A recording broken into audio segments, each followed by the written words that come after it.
evening and welcome to the special South American segment of CNN Student News. I'm Ron Burgundy. And I'm Veronica Corningston. Today we will be informing you about South American literature. Before we actually get into South American literature, we should explain to you what magical realism is. Magical realism? Don't you think you're getting a little off topic? Ha ha ha, silly Veronica. Magical realism is widely used in South American literature. What do you mean? Well, magical realism is a style of literature that brings the magical world and the real world together. South America got into it in the 1940s. In magical realism, writers put themselves in ironic perspectives of the world while embracing the magical world simultaneously. I get it. Now let's move on to South American literature. When the Europeans started to settle in South America, literature grew in popularity. People wrote about their discoveries of the New World as they started to explore. Literature was used for many purposes. People wrote about what happened to the environment and about their new culture and lifestyles. Literature was also used to debate and discuss issues such as ethics, colonization, and so on. Literature gave the settlers a new perspective on colonization. In the beginning of the 19th century, the South American style of writing developed and expanded. It began to reflect a more romantic kind of literature. This change in literature has changed the identity of South America as being more developed. Many works compare their indigenous people and their lifestyles to the European settlers and their lifestyles. Now it's time for a shout-out. What was the literary movement of the 19th century South America? Was it A, the Romantic movement, B, the Rubén Darío movement, C, the Modernismo movement, or D, the Bowel movement? The answer is C, the Modernismo movement. Towards the end of the 19th century, South American literature began influencing literature around the world. This period of time is called the Modernismo movement. The founder of this movement was Rubén Darío. Many Modernismo writers tried to keep their works out of politics. However, many writers used the popularity of literature to debate social issues. Many of the discussions and debates were on the indigenous people and how they should be treated.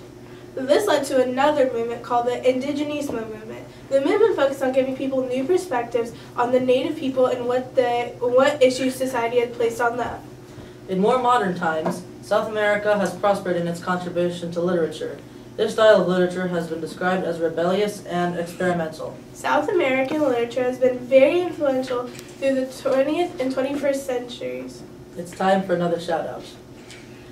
Which South American writer was accused of being Jewish? Was it A, Juan Domingo Perón, C, Jorge Luis Borges, C, Virginia Woolf, or D, Stephenie Meyer? The answer is B, Jorge Luis Borges. Jorge Francisco Isidoro Luis Borges, born in 1899, died in 1986, was an Argentine short story writer, essayist, poet, and translator. Some of his most famous works are Ficciones and The Olive. Many of his works' themes are about dreams, libraries, labyrinths, mirrors, animals, fictional writers, philosophy, religion, and God. Now let's go to our time-traveling on the field reporter, Ethan, with an interview with Borges. Thanks again for coming here, George. It's Jorge. I see. I'm sorry, Mr. Jorge. So I hear there's a lot of controversy about you in general. Could you please explain for us? Well, I'm pretty outspoken about the fact that I don't like the communist government of Argentina, and I don't like their leader either. Also, a lot of Argentinian nationalists are sympathetic toward the Nazi Party, and I'm very anti-Nazi Party. So, because of that conflict, there have actually been rumors spread about me that I'm Jewish. Oh, what did you do about these rumors? I published an essay titled Yo Judeo, I a Jew, which basically explains that although I'm not a Jew, I would be proud to be a Jew. What was your inspiration for this essay? Well, it was a reference to a famous Argentinian essay titled Yo Argentino, which means I the Argentine. Have you won any awards or honors in your lifetime? Yes, I was appointed the director of the National Public Library, as well as a professor in the University of Buenos Aires. I also won the Pre-International Award and the Jerusalem Prize. Thanks again for talking with us, George. It's still Jorge. Silly Argentinians. Thank you, Ethan. Another well-known South American writer is Mario Vargas Llosa. Jorge Mario Pedro Vargas Llosa, who was born March 28, 1936 and is still living, is a Peruvian writer, politician, journalist, and essayist. According to many critics, Llosa is one of South America's most significant writers and one of the leading authors of his generations. A few of his famous works include The Time of the Hero, The Greenhouse, and the Conversation of the Cathedral. Many of his works were comedies, murder mysteries, historical novels, and political thrillers. He also worked in literary criticism and journalism. Like many South American writers, Llosa coined the phrase, "Mexico is the perfect dictatorship." He criticized the nationalism of several countries. Like many South American writers, Llosa was politically active throughout his literary career. He originally supported the Cuban revolutionary government with Fidel Castro. Llosa eventually became disenchanted with the Cuban government and moved to liberalism. He ran for president of Peru in 1990, but he lost to Alberto Fujimori. Llosa won the 2010 Nobel Prize in Literature. The Swedish Academy said it was given to him for his cartography of structures of power and his treasured images of the individual's resistance, revolt, and defeat. Now let's move to Brazil. Jorge Leal Amado de Fario, born in 1912, died in 2001, was a Brazilian writer of the Modernismo school. Amado is best known modern Brazilian writer of his time. His work has been translated into 49 different languages. Some of his work has even made it into movies. One of the more famous movies was Dona Flor and Her Two Husbands. And here is our time-traveling reporter Ethan again on the set of the movie. This is Ethan Fisher reporting live on the set of Dona Flora and Her Two Husbands. This comedy is based on the classic novel written by Jorge Amado. This film is about a woman who first marries a young, handsome man, but then finds out that despite his beauty, he is irresponsible and isn't really good for anything. After his sudden death, Dona Flora marries a practical yet dull pharmacist.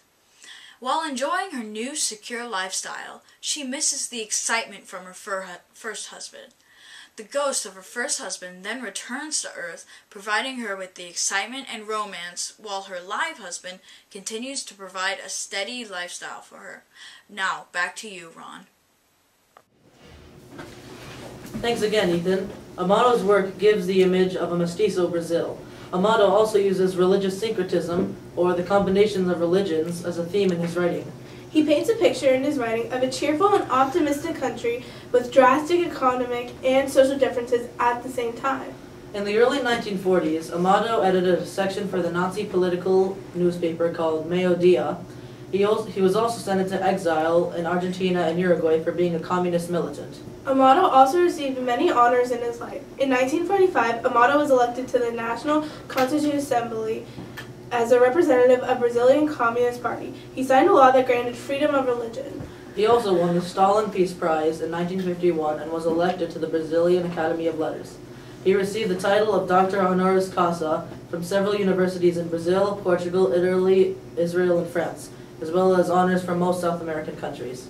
Next on our list is Felisberto Hernandez, born October 20th, 1902, and died January 13th, 1964. Hernandez was a Uruguayan short story writer. His works were anonymous, first-person stories with obsessive and deranged narrators that put their obsessions into everyday lives. He often used the current events of his time for inspiration for his fiction.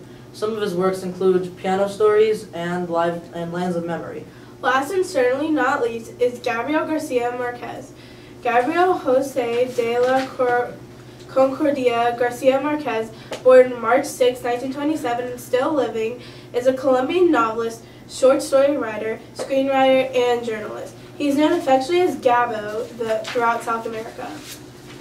Some of his best-known works include 100 Years of Solitude, Autumn of the Patriarch, and Love in the Time of Cholera. Some of his stories are set in a fictional village called Macondo. Macondo was inspired by his birthplace, Aracata. He started off as a journalist and later wrote many well-known non-fiction works in short stories. He popularized magical realism in literature. Many consider Marquez to be one of the most significant authors in the 20th century. Marquez made friends with many powerful leaders, including Fidel Castro. He was also outspoken with his views on U.S. imperialism. Because of this, the U.S. denied him of visas for many years. In 1972, Marquez received the Neustadt International Prize for Literature, and in 1982, he received the Nobel Prize in Literature. Well, that's all the time we have for today, but don't worry, you can say hello or hey to us tomorrow. We wish we could stay, but we have to book it. I'm Veronica Corningstone. And I'm Ron Burgundy. Stay classy, Santiago. Magical realism.